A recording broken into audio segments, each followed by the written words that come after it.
Vamos ainda.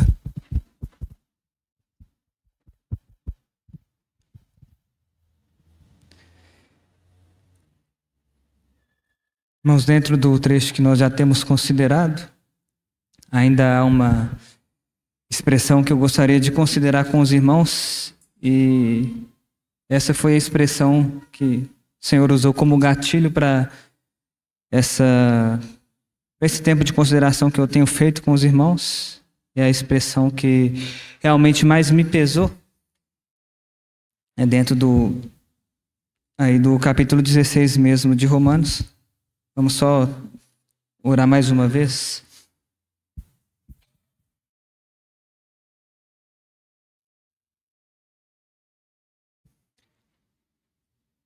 Senhor, o que pedimos a Ti é que o Senhor possa encontrar um bom ambiente no nosso meio para que a Tua palavra flua, que o Senhor possa nos conceder um bom espírito no falar, um bom espírito no ouvir a Tua palavra. Sabemos, Senhor, que o inimigo ele há de se levantar, mas também cremos no Teu poder e cremos, Senhor, que o Senhor já o venceu.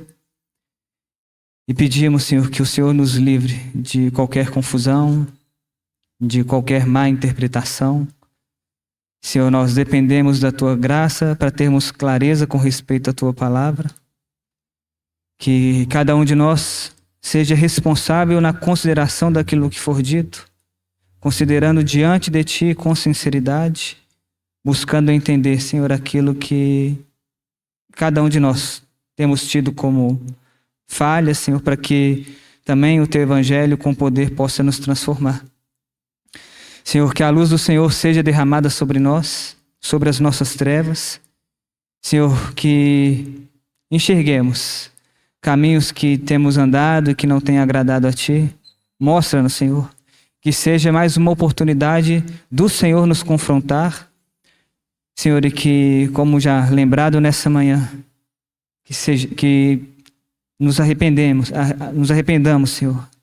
Nos arrependamos das nossas más obras. Que haja essa disposição nos nossos corações. Nós oramos a Ti no nome de Jesus. Obrigado. Irmãos, aí os 2 primeiros versículos do capítulo 16 de Romanos. Recomendo-vos a nossa irmã Febe, que está servindo à igreja de Cencreia, para que a recebais no Senhor como convém aos santos e a ajudeis em tudo o que de vós vier a precisar, porque tem sido protetora de muitos e de mim inclusive. E então hoje, dentro de Romanos, né, o texto que eu gostaria de utilizar está nesses 2 versículos. E a expressão, irmãos, que foi essa expressão que eu lendo, né, e o Senhor falando comigo, e ela realmente me chamou bastante a atenção, uma expressão que eu encontrei ela muito bonita quando Paulo, ele falando sobre Febe, e ele falando Febe, ela, então, nesse ministério dela, servindo aos santos, e ele fala então que Febe, ela estava sendo, né, ela era uma irmã protetora dele e de outros irmãos. E é uma expressão muito bonita quando nós conseguimos encontrar no meio da igreja, no meio do nosso convívio, irmãos e irmãs que nos protegem.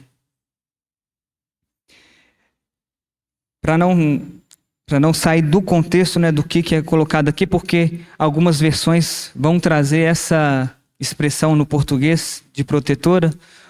Outras versões vão dizer que Febe, ela hospedava a muitos.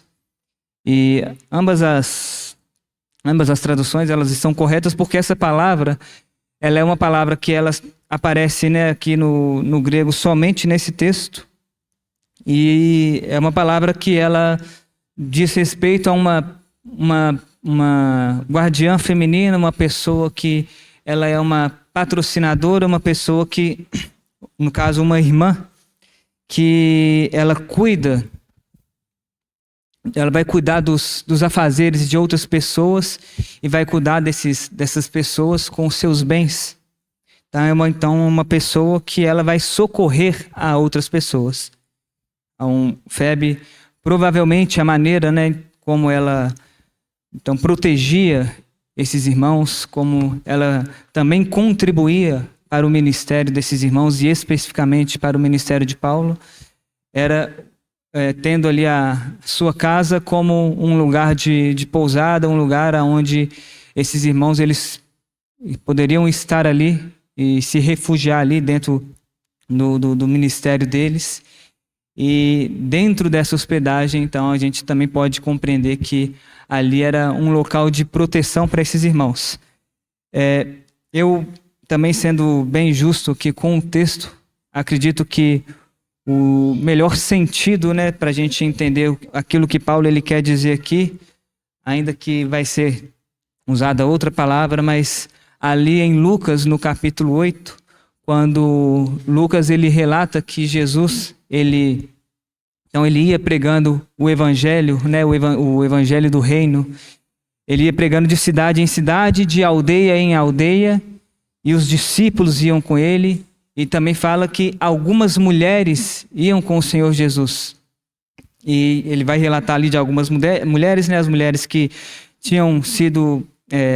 elas tinham demônios e foram... Então, elas tiveram aí os demônios expulsos delas, ou mulheres que em algum momento se encontraram enfermas.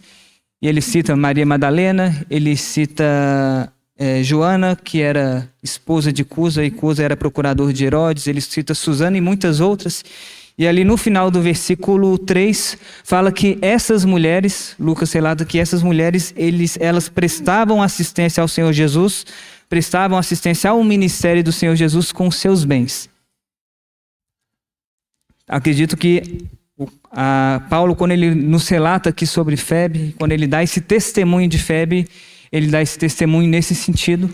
Então, de Febe, ali com aquilo que ela tinha de posse, com aquilo que ela então tinha como bens, ela dava suporte não somente a Paulo, mas também a outros irmãos e a outros ministérios. Então é importante eu dar esse relato porque, na verdade, eu vou sair um pouco desse contexto, irmãos, da questão da proteção aqui. Acredito que esses 2 domingos que nós tivemos a oportunidade de considerar, nós podemos também, com essa ótica, rever e escutar novamente aquilo que foi compartilhado e ver como que essa colaboração, essa cooperação, ela também é uma maneira de nós nos protegermos uns aos outros. Mas considerando sobre essa questão da proteção e quão necessário é essa proteção no meio da igreja, quão necessário é para nós, irmãos que se reúnem aqui na Rua Presidente, nós nos protegermos, é importante também vermos situações em que elas podem acontecer e muitas vezes, pelo menos na leitura que eu faço, elas acontecem. E são situações que, na verdade, mostram como que às vezes a gente escolhe um caminho de desprotegermos uns aos outros, de muitas vezes nós expormos uns aos outros. E não quero, irmãos, que a gente esqueça do início, né, lá no primeiro compartilhar, e é importante ainda termos essa base, né, esse fundamento, também para o que vai ser considerado hoje, de nós fazendo parte da Igreja de Cristo e de nós sermos membros uns dos outros. É importante nós ainda termos isso como base para consideração nessa manhã. Um outro texto que eu gostaria de ler com os irmãos, também um texto bem conhecido, ele está lá em João no capítulo 8.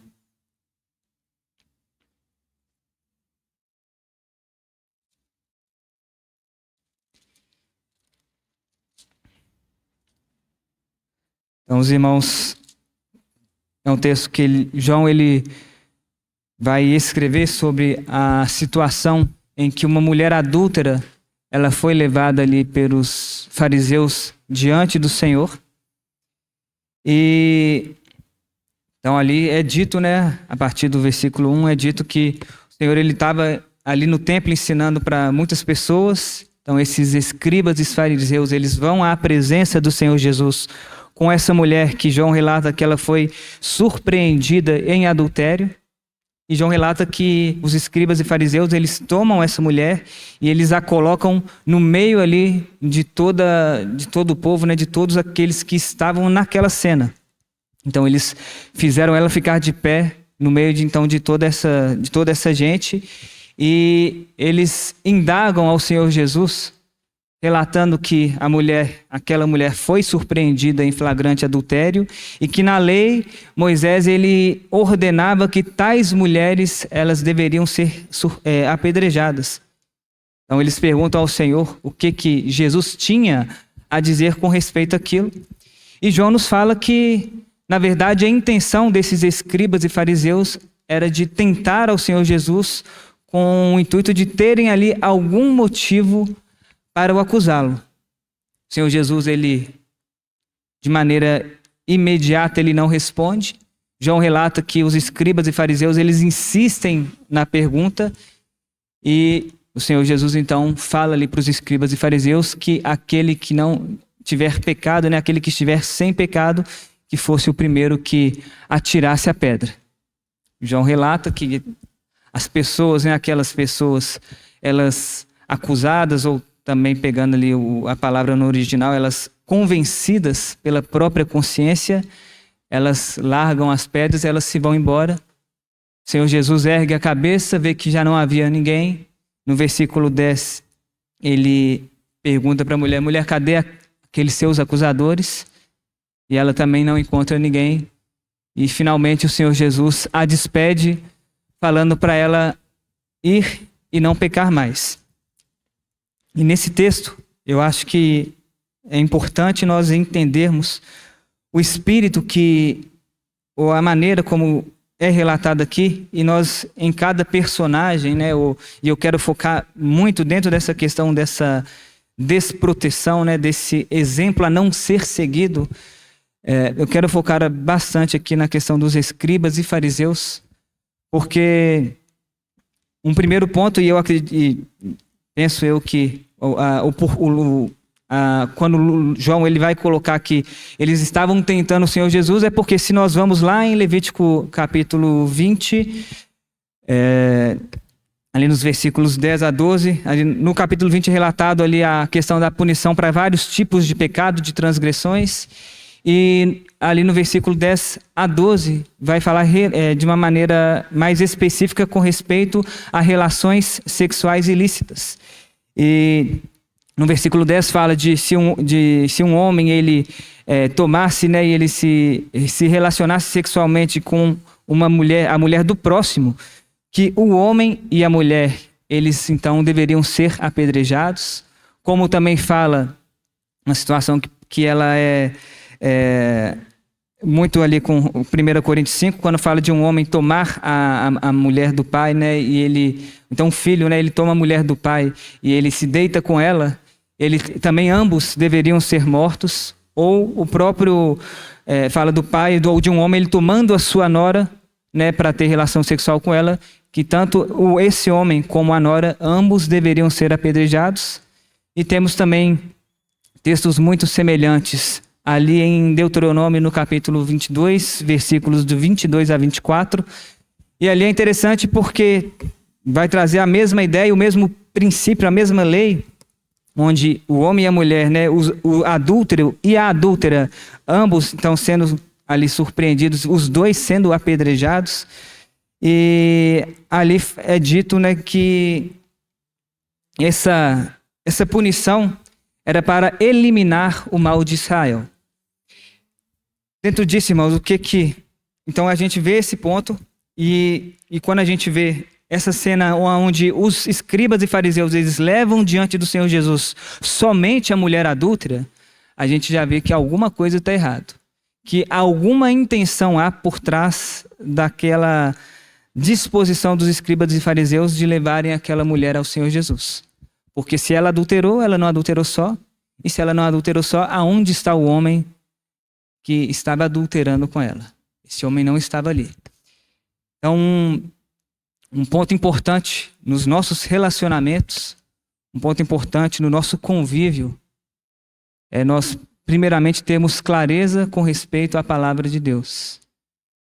Temos clareza com respeito a como procedermos diante das situações, diante de situações de pecado, diante de situações de fraquezas.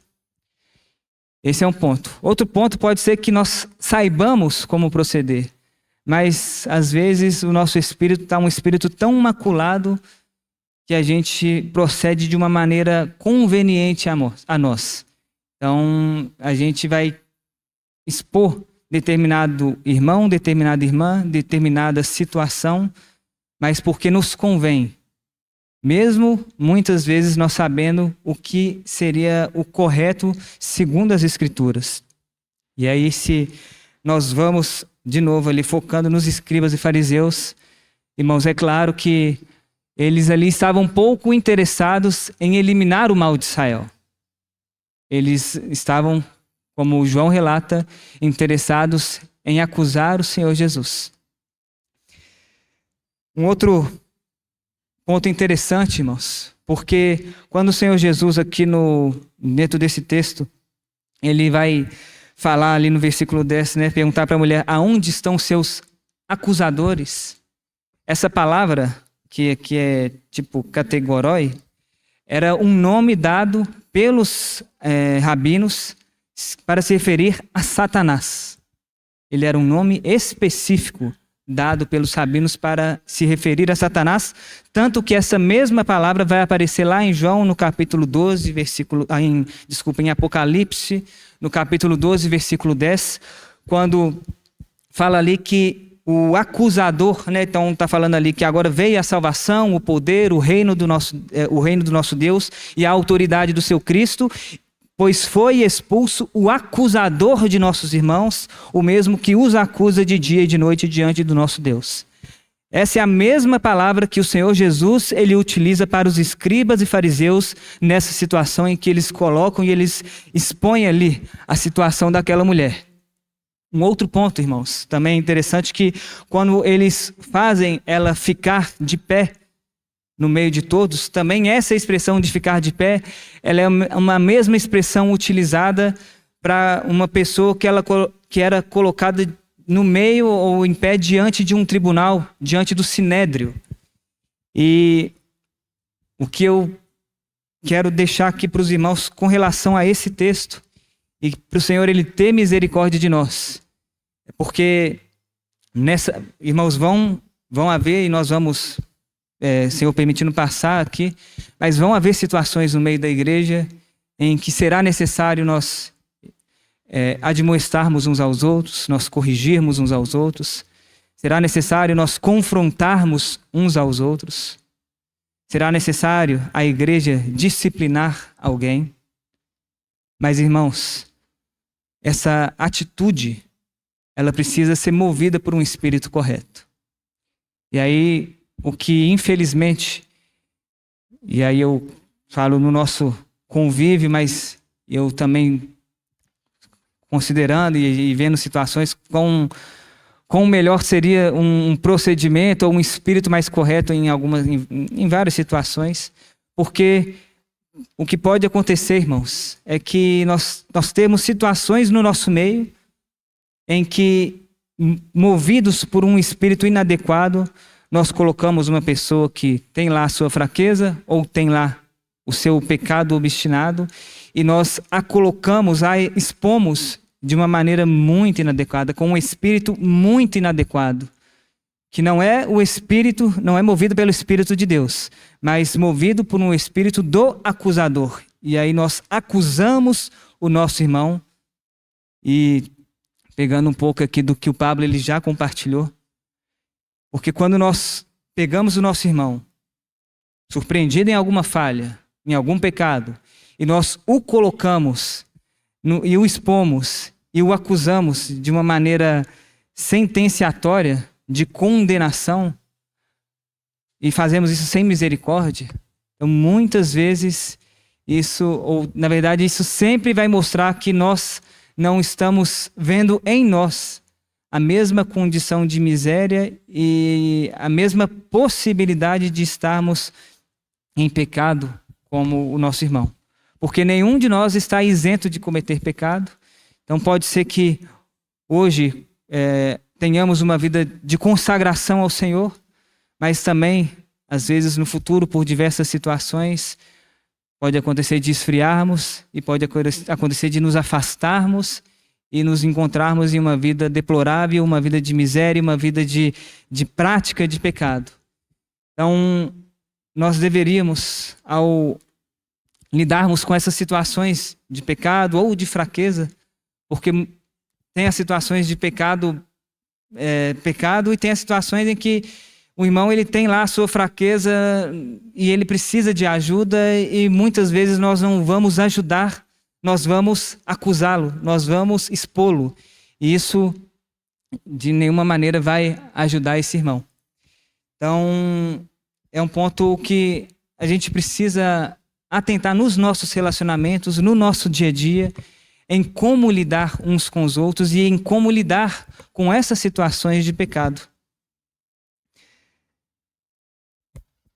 Porque, irmãos, aí dentro disso, né, dentro desse reconhecimento de que, assim como o meu irmão, ele foi salvo, ou fazendo o caminho contrário, assim como eu fui salvo pela graça do Senhor, o meu irmão também, ele foi salvo pela graça do Senhor.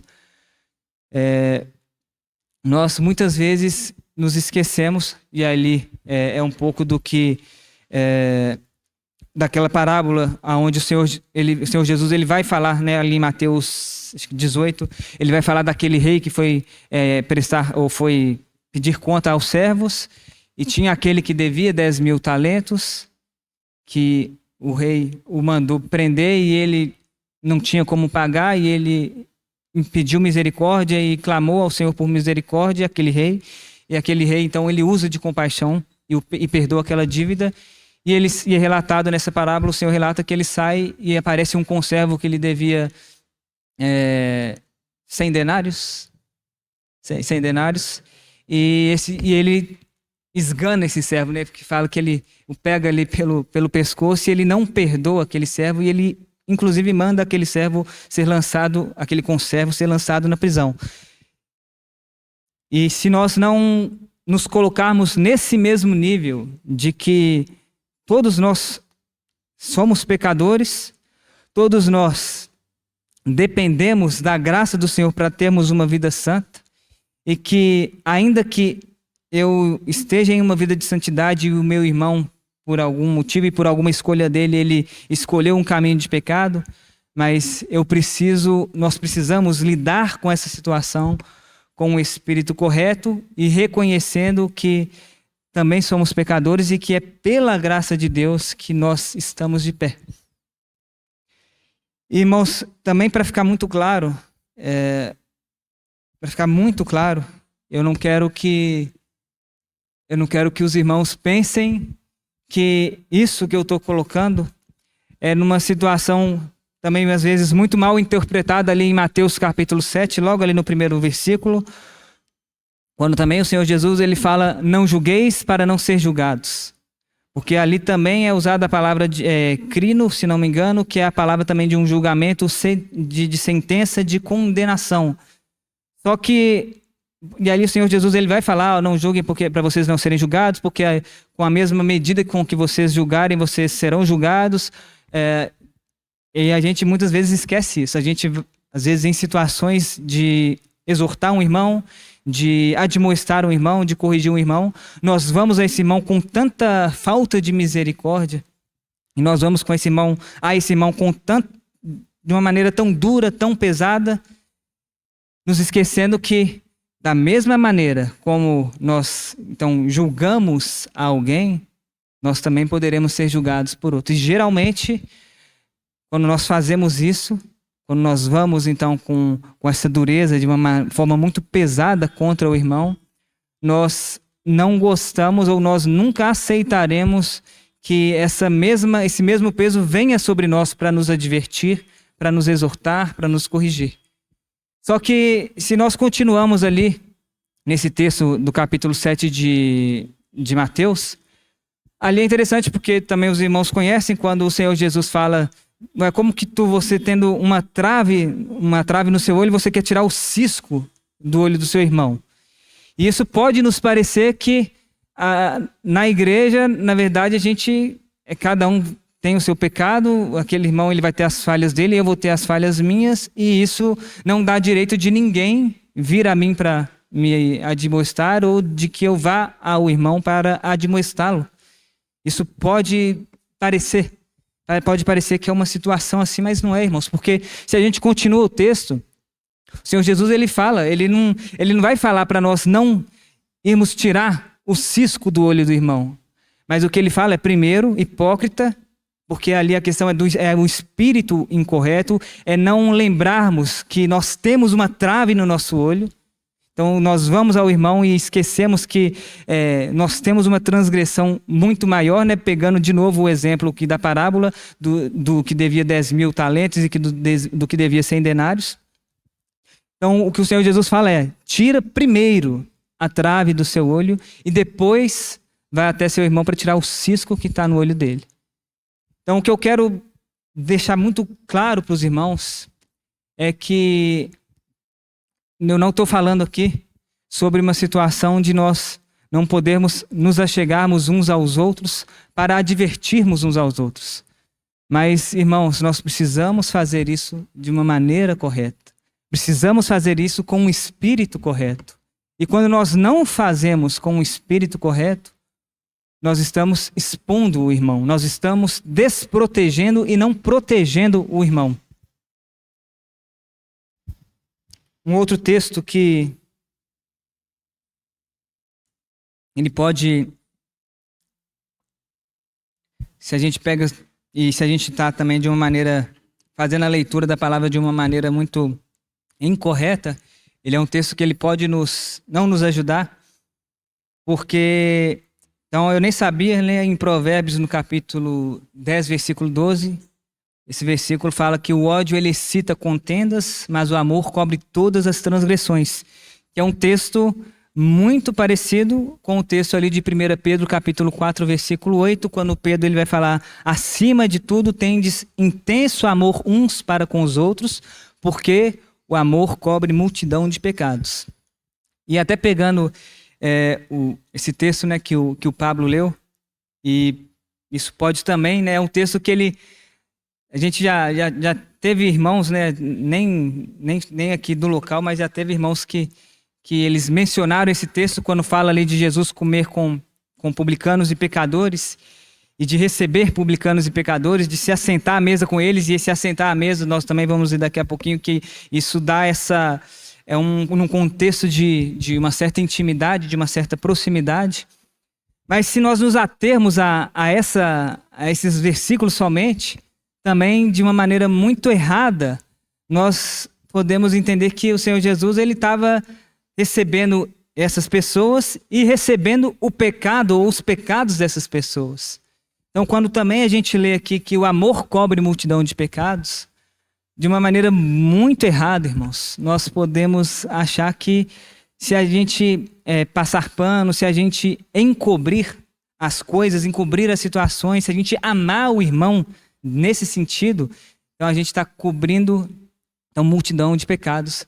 Mas lá em Tiago, no capítulo 5, ali eu vejo que é um versículo que ele vai de uma maneira, e o Senhor de uma maneira muito sábia, como de fato ele vai então explicar melhor essa situação. O que é esse amor, ele cobrir a multidão de pecado?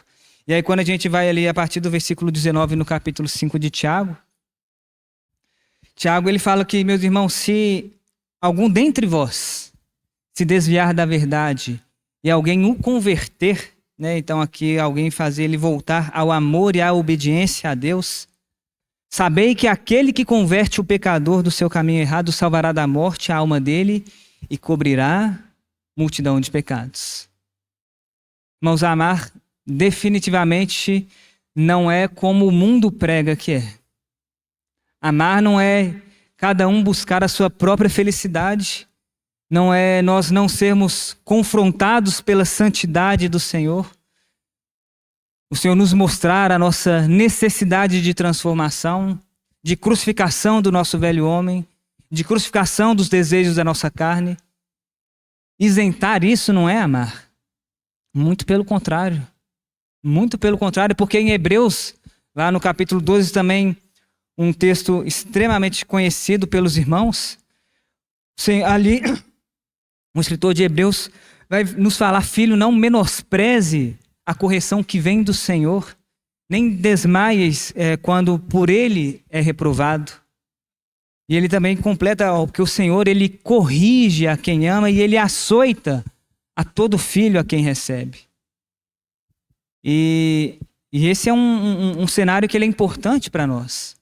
Nós entendermos que nos nossos relacionamentos, nós seremos sim corrigidos uns pelos outros, nós seremos sim admoestados uns pelos outros, e que essa correção, tendo a correção e como exemplo a própria correção do Senhor para conosco, ela é uma manifestação do amor. Isso é manifestar o amor. Manifestar o amor é desejar a santidade do Senhor na vida do irmão. Manifestar o amor é desejar que o irmão que se desviou, o irmão que foi por um caminho que não é do Senhor, que ele se converta e que ele volte à comunhão e ao relacionamento com Deus, que ele volte ao amor e à obediência a Deus. Mas se nós vermos ali a situação da mulher adúltera e enxergarmos com uma ótica de que ninguém pode me acusar porque todos têm pecado, esse é um caminho de morte, irmãos. Esse é um caminho de morte. Porque, então, se nós temos como exemplo, né, essa situação do próprio Senhor, ele corrigindo a quem ama, e então ele recebe, né, então ele recebe o filho, mas ele castiga, ele vai açoitar a todo filho que recebe. Na igreja não pode ser diferente. Então, também isso que o Senhor nos trouxe hoje, dessa necessidade de arrependimento. Se nós, quando vamos arguir uns aos outros, quando vamos nos aproximar uns aos outros para alguma exortação, nós não temos como objetivo final a santidade do Senhor na vida do irmão, ou que aquele irmão ele se arrependa, que aquele irmão ele seja corrigido no sentido de ele voltar ao Senhor. Esse não é um caminho que é escolhido pelo próprio Senhor.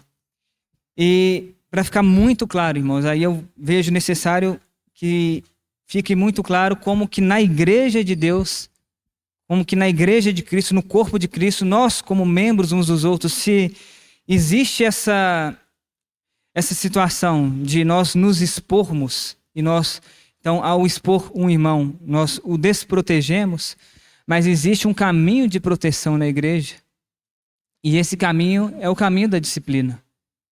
Quando, acho que todas as vezes que eu tenho compartilhado, eu tenho falado ali de Coríntios, no capítulo 5, daquele filho que tomou a mulher do seu pai e se deitou com ela.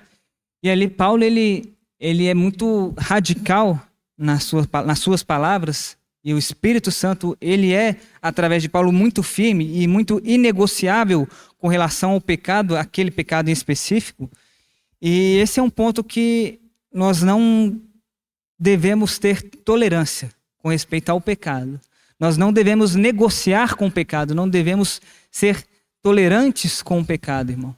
Então ali Paulo, ele é muito enfático quando ele coloca, né, não, entrega essa pessoa, né, entrega ele a Satanás, para que a carne seja destruída, mas a alma dele seja salva.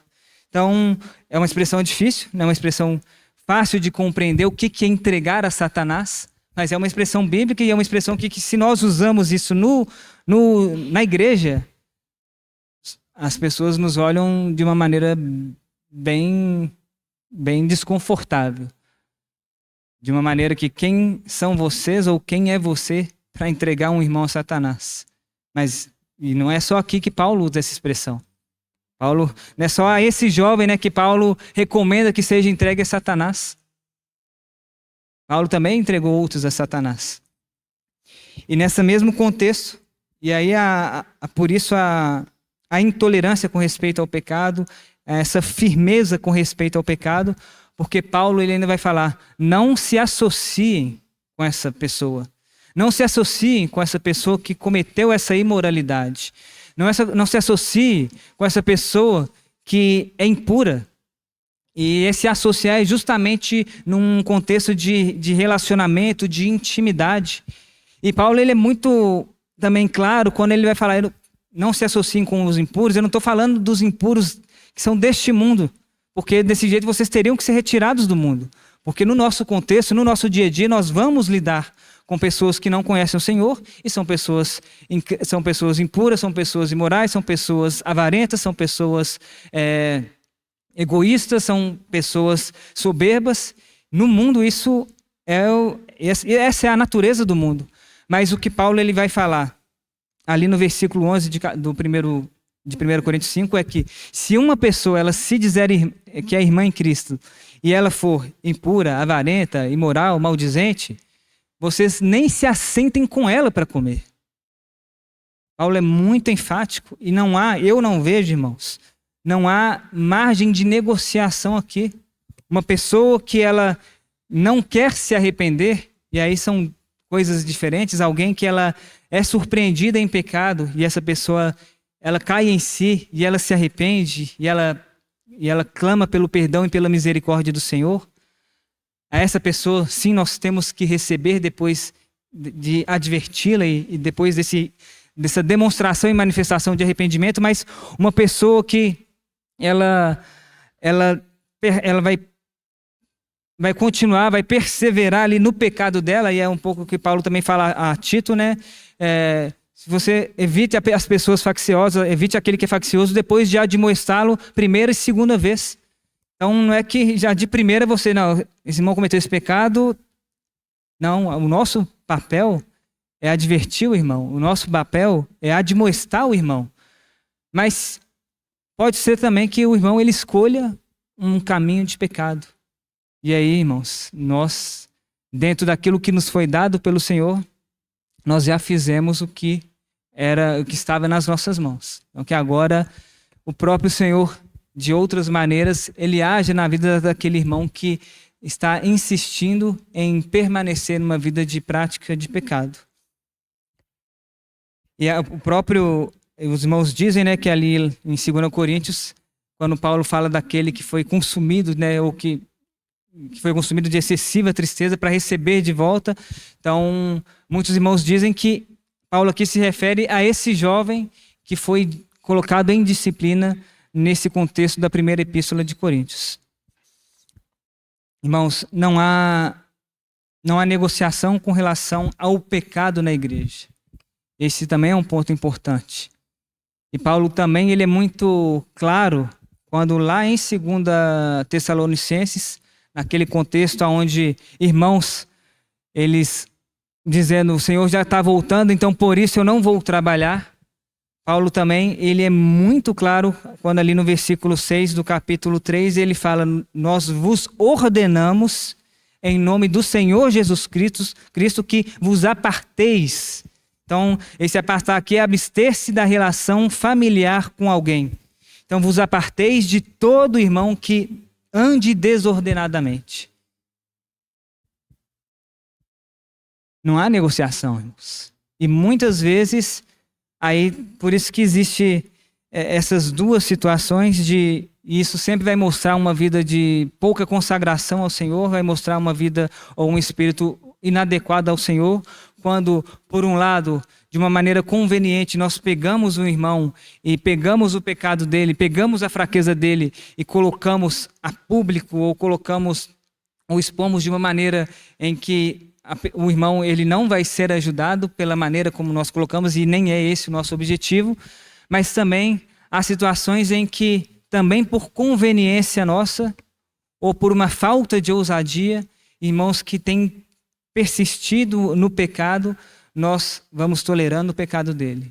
Irmãos que têm persistido em caminhar longe dos caminhos do Senhor, em ceder para determinados pecados, e nós não advertimos esse irmão, e nós então nos tornamos cúmplices das obras desse irmão. Então, nesses dois caminhos, se nós escolhermos, são dois caminhos em que estamos desprotegendo o irmão.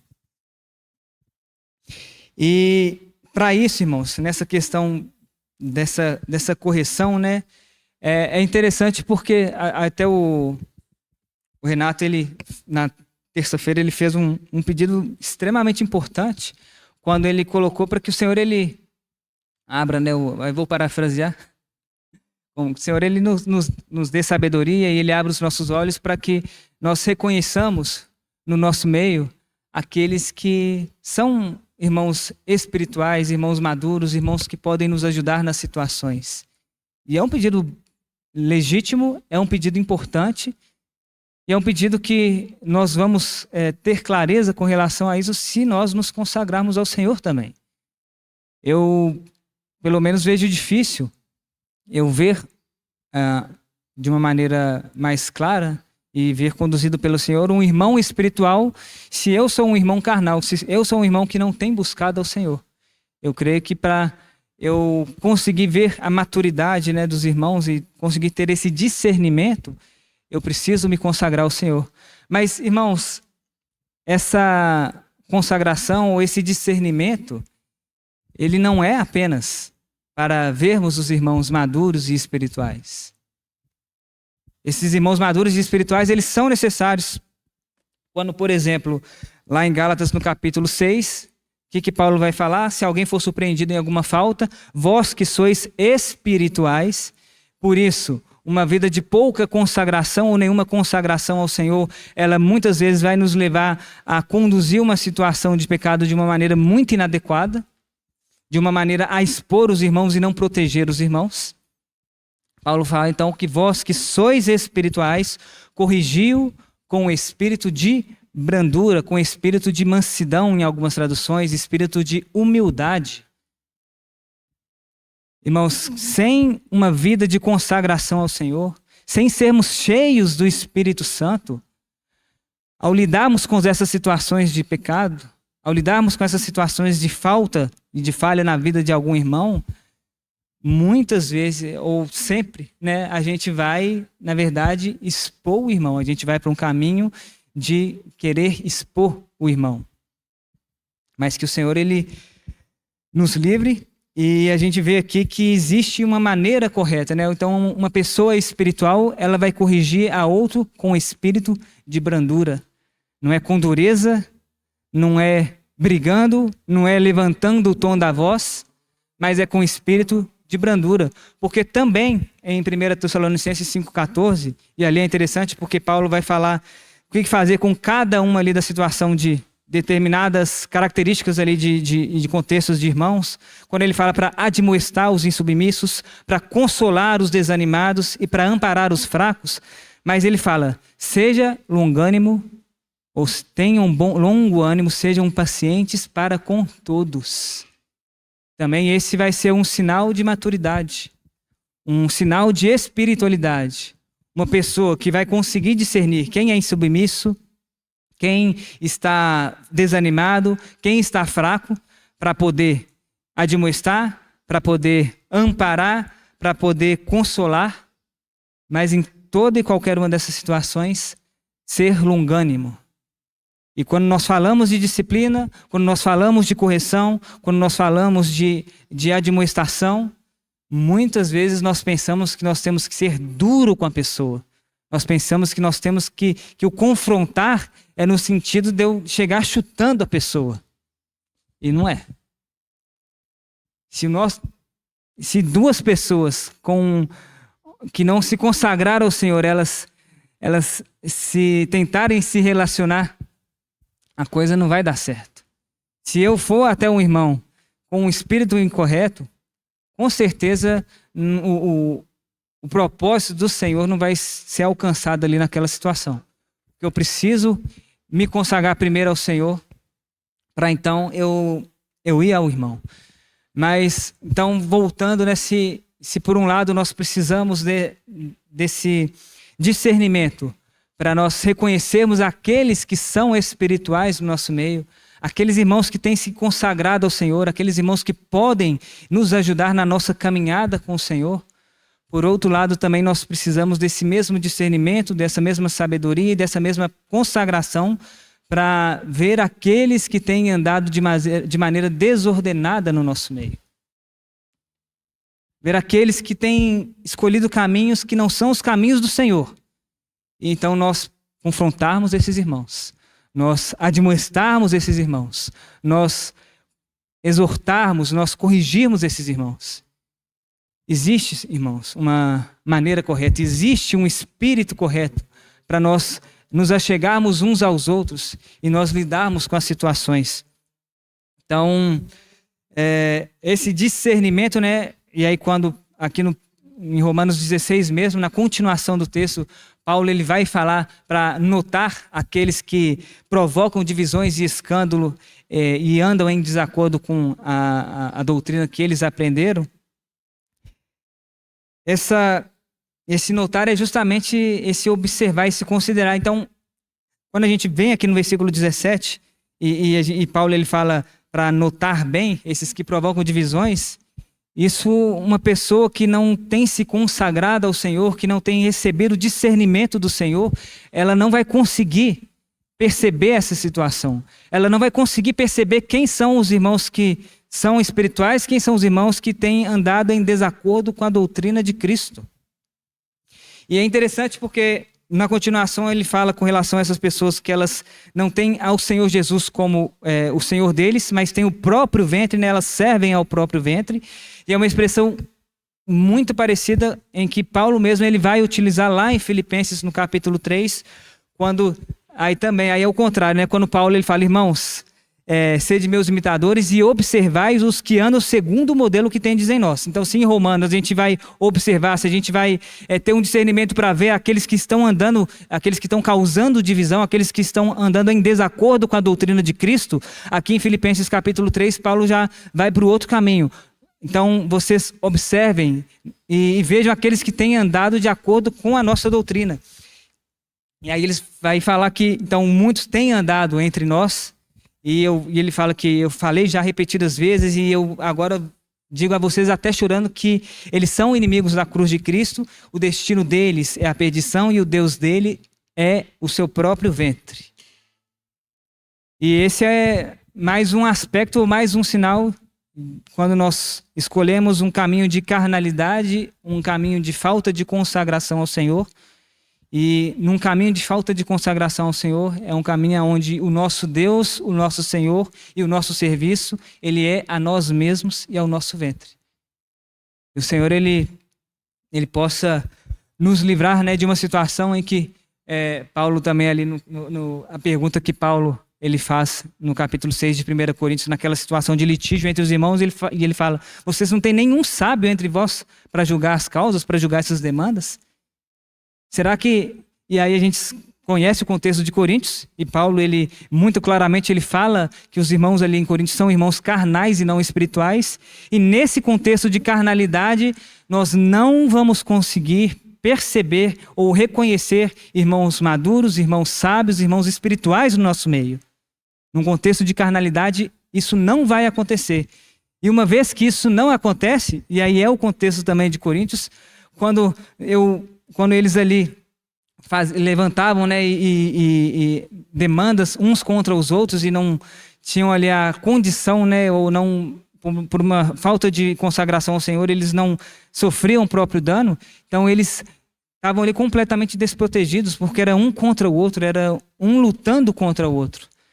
E por essa situação de não conseguir perceber quem era sábio ali no meio deles para que pudesse julgar as causas. Irmãos, e assim, um ponto que talvez seja o ponto mais... É um dos pontos que, dentro do que eu consegui considerar, e com certeza vão haver outros, né, dessa desproteção ou dessa exposição dos irmãos, né, quando nós expomos uns aos outros, mas um dos pontos que eu considero ser um dos que mais acontecem, um dos mais claros e um dos que é mais danosos, ele está relacionado com a nossa língua. Ele está relacionado justamente com o nosso falar. E Paulo ele vai falar, né? Não faleis mal uns dos outros. Não faleis mal uns dos outros. E esse é um ponto que, quando considerando com questão a essa proteção, né, o Senhor, ele me pesou muito nesse sentido também, porque quando e aí eu coloquei para os irmãos, né, como há muito tempo o Senhor, ele me ganhou, né, ele me trouxe luz com relação a isso, poxa, se aquele irmão, você tem alguma situação com ele, ou você viu alguma situação com respeito a ele, e você se lembrou daquele irmão,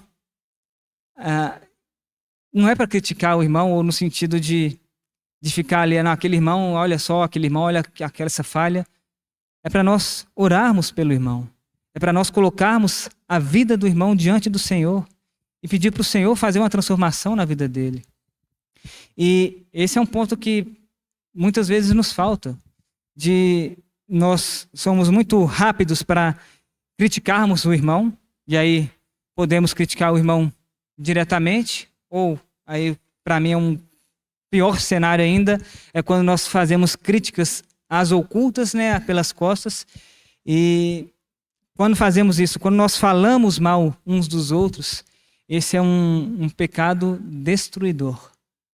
Tiago, ele é muito enfático com relação a isso lá no capítulo 3, quando ele vai falar, primeiro, né, que se alguém não tropeça no falar, ele é um perfeito varão e ele é capaz de refrear também todo o corpo.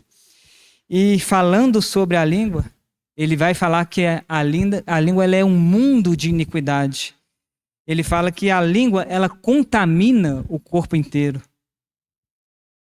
E a expressão usada por ele aqui, né, um pequeno órgão do nosso corpo, muitas vezes menosprezado por nós, muitas vezes desprezamos o poder que a língua tem nesse sentido de contaminação, de nós lançarmos como que flechas contra os irmãos e abrimos a boca sem sabedoria, nós vamos arguir o irmão sem sabedoria nenhuma, querendo, com uma boa intenção às vezes, que o irmão nos escute, que o irmão ele seja assim transformado e seja assim santificado pelo Senhor, mas quando nós vamos sem consagração e sem buscar o Senhor e sem sabedoria, a gente pode causar um grande dano, irmãos. De novo, acho importante eu colocar aqui que a minha consideração aos irmãos, de maneira nenhuma é no sentido de nós não nos confrontarmos em situações que precisam ser confrontadas, de nós não podermos ir ao irmão e falar, irmão, olha, se atente a isso, olha o que você fez, olha o caminho que isso está tomando, esteja atento, não é um caminho de vida, é um caminho de morte. Irmão, olha, isso aqui pela Escritura é um pecado, irmão. Considera isso.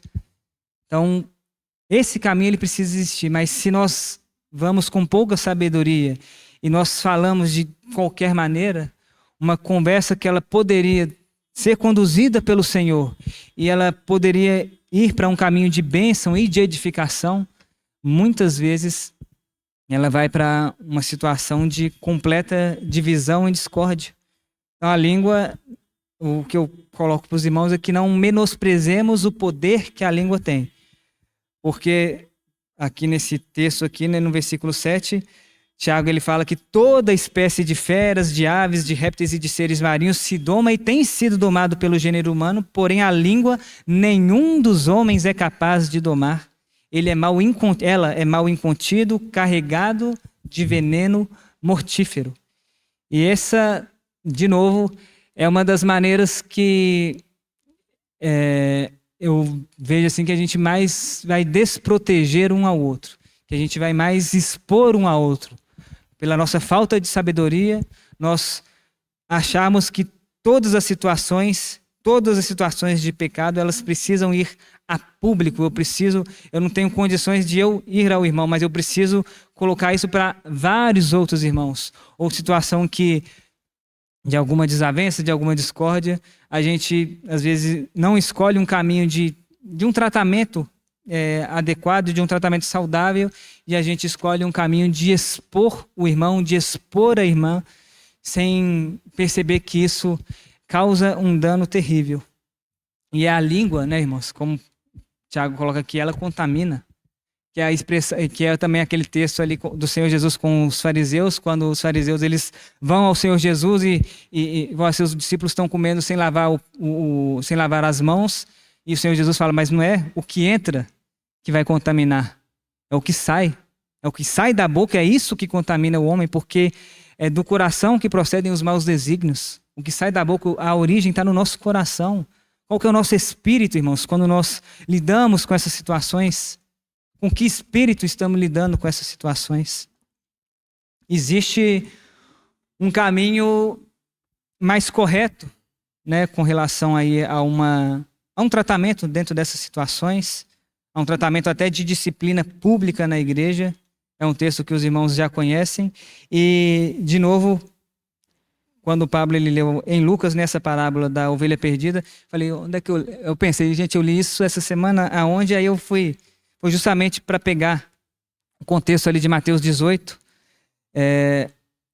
E é interessante porque nesse trecho aqui da parábola da ovelha perdida, que é do versículo 10 ao versículo 14, no versículo 14, fala que não é da vontade do vosso Pai Celeste que pereça um só destes pequeninos. E esse já é eu acredito que isso já vai ser também um fundamento, né? Um piso, né? Para a gente estar mais bem sustentado para entender a questão da disciplina na igreja, para entender a questão da admoestação, da correção na igreja. Porque aí o Senhor ele continua falando que se o teu irmão pecar contra ti, vai arguí-lo entre ti e ele só. E se ele se arrepender, você ganhou seu irmão. Esse é o primeiro passo. Você tem alguma situação com o seu irmão? Vai arguí-lo entre ti e ele só. Não envolva outras pessoas. Nesse primeiro momento, é você com ele. Vá com sabedoria, vá com consagração, se coloque diante dos pés do Senhor, encomende esse momento ao Senhor.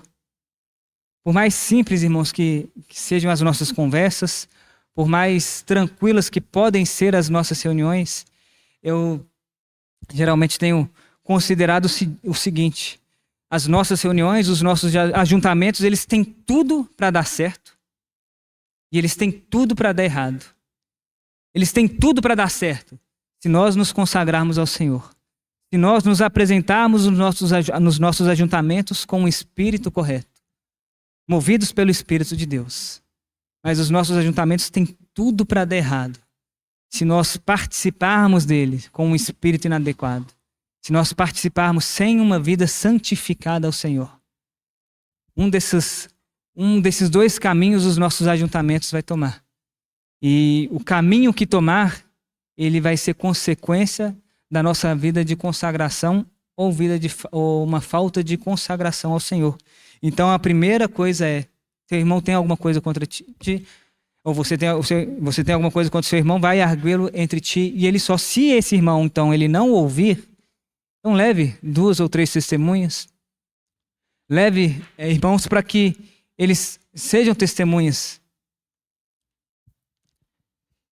E aí nessa segunda etapa, né, você levando outros irmãos, e olha que nessa segunda etapa, de novo, não é uma situação não é uma situação pública a ponto de ser publicada a todos, mas pegando ali 2, 3 irmãos.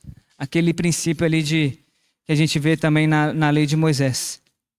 E aí, se essa pessoa, então, ela se recusar a ouvir nessa segunda etapa, aí sim. Então vamos levar para a igreja. Vamos levar para os irmãos.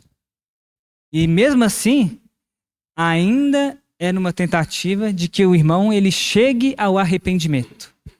Ainda é numa tentativa de que, pegando o versículo 14 aqui, de que esse irmão ele não pereça. Mas pode ser que o irmão ele escolha ainda se manter nesse caminho de pecado. E aí é a questão da intolerância com relação ao pecado, quando o Senhor Jesus vai falar: então vocês vão considerá-lo como gentio e publicano.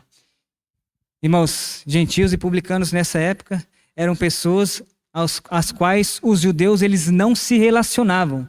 Os gentios eram todos, né, e somos, né, ainda os gentios, aqueles que não são judeus. Então, os judeus, eles não se relacionavam com os gentios, e os publicanos eram aqueles judeus traidores, considerados traidores. Judeus que eles, nesse contexto aqui da época de Jesus, eles se permitiram, ou eles escolheram, ou aceitaram, serem funcionários ali de Roma, serem coletores de impostos. Então, eles cobravam impostos dos seus irmãos, e por isso eles também eram uma raça, né? Eles eram uma categoria de pessoas que os judeus não se relacionavam. E existe esse caminho na igreja. Existe esse caminho de que se o irmão ele está obstinado no pecado dele e ele não ouve nem a igreja, por proteção a ele, a igreja precisa considerá-lo como gentio e publicano. A igreja precisa evitá-lo, precisa se afastar dele. A igreja precisa se desassociar dele, quebrar esse vínculo de relacionamento com ele. Mas também, irmãos, aí eu não esqueci qual que é o texto que vai falar, acho que é Tessalonicenses também, porque é importante nós, nesse caminho de disciplina, nós não o considerarmos como inimigo, mas como irmão.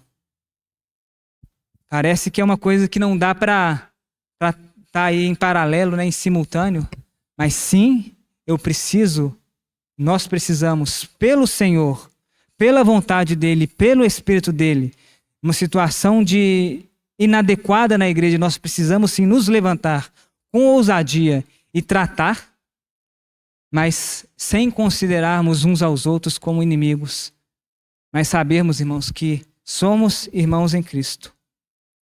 Talvez um último texto para ler com os irmãos, que é também um texto tão bonito, quando ali em Gênesis, no capítulo 9, também conhecido o texto, quando depois do dilúvio, Noé, ele planta uma vinha, e Noé, ele se embriaga com a uva, né, com o vinho dessa vinha que ele plantou. E aqui a gente tem as duas situações. A gente tem a situação de Cã, que ele vê o pai dele nu. Então Noé, ele embriagado, ele se coloca nu. Cã, ele vê a nudez do pai. E ao invés de se preocupar com a nudez do pai, ao invés de se preocupar em proteger o pai, ele vê o pai, ele vai a seus dois irmãos para falar, ó, papai está nu.